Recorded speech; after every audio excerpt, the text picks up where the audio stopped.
Өзгөндө 24 жаштагы жигит 4 балалуу келинди балталап салды.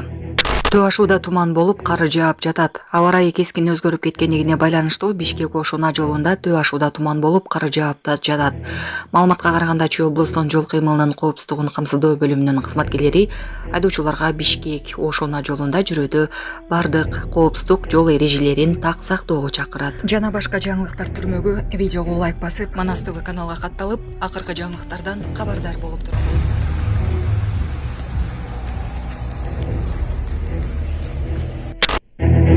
Америкада жерге конуп жаткан учакта өрт чыкты. Американын Frontier Airlines авиакомпаниясынын учагы жерге конуп жатканда өрттөндү.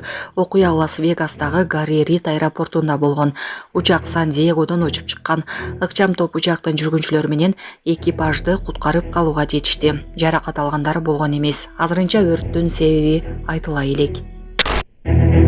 Туркияда мышыктарга кислота чачып өлтүргөн шектүү 8 жылга эркинен ажыратылды. Стамбулдун тургуну 2023 жылдын июль айында Eyüp Sultan районунда мышыктарга кислота чачкан. Жаныбарлар күйүк алып өлүп калган. Стамбул шаардык соту шектүүнү бир нече үй жаныбарын атайлап өлтүргөн деген айып менен 4,5 жылга, ошондой эле бир нече жаныбарга кыйноо же ырайымсыздык кылуу үчүн 3 жыл 9 айга эркинен ажыратты. Урматтуу Москва шаарындагы мекендештер, эгерде сизди тиш оорусу тынчсыздандырып жатса, анда сизге Умбем клиникасын сунуштайбыз. Стоматология заманбап техникалык каражаттар жана материалдар менен камсыздалган. Жогорку даражадагы адистер өз ишинин сапатына кепилдик беришет. Хирургиялык стоматология, тиштерди кооздоп калыбына келтирүү. Кандай гана оор абалдагы тиш болбосун, оорутпай алып салабыз. Жулабыз. Тиштерди кесипкөй чеберчиликте, гигиеналык тазалоодон өткөрөбүз. Брекет системабыз да бар. Имплантация жасайбыз.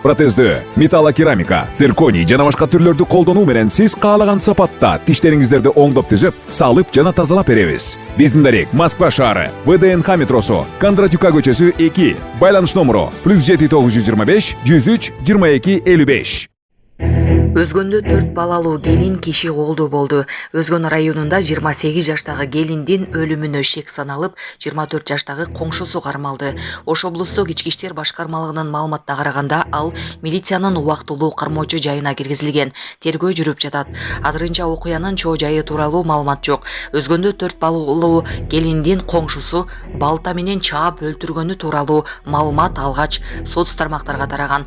Алып баруучу Ассоль Молдохматова окуя 4-октябрда Өзгөндүн Жылалды айылында болгонун, маркумдун жакындары шектүү жазадан кутулуп кетет деп кооптонуп жатканын Facebook'тагы баракчасына жазган. Ички иштер министрлигинин маалыматына караганда, быйыл 8 ай ичинде 1,5 миңге чукул түрдүү зомбулук фактысы катталса, андан жабыркагандардын 80% аялдар түзгөн. Индияда 111 жаштагы карыяны үңкүрдөн алып чыгышты. Индияда карыяны үңкүрдөн алып чыгышты. Ал бүт өмүрүн ошол жерде тиленүү жана медитация менен өткөргөн. Бул тууралуу дүйнөлүк ЖМКлар жазышты. Маалыматка караганда алгач ал киши 188 жашта экени айтылган. Бирок кийинчерээк анын жашы такталып 111 жашта экени белгилүү болгон. Аны үңкүрдөн медициналык кызматкерлер алып чыгышып, ооруканага дарылаганууга жөнөтүшкөн. Осman Airlines учагы Бишкек-Баткен багыты боюнча алгачкы каттаманы аткарды. Бишкек-Баткен багыты боюнча биринчи жолу учкан Osman Airlines мамлекеттик авиакомпаниясынын учагы Баткен шаарына конду. Бул тууралуу Баткен облусунун өкүлчүлүгүнөн билдиришти. Маалымдалгандай, учактын алгачкы каттамын Баткен облусунун жергиликтүү жетекчилери салтанаттуу тосуп алышты. Жаңы учак менен 80 жүргүнчү менен ушту. Ички каттамдар боюнча учуп жаткан учак 4-октябрдан тарта Баткен облусуна уча баштады. Мындан ары жуманын ар шейшемби жана Разаков шаарына бейшемби күнү Баткен шаарына каттайт деп айтылат маалыматта.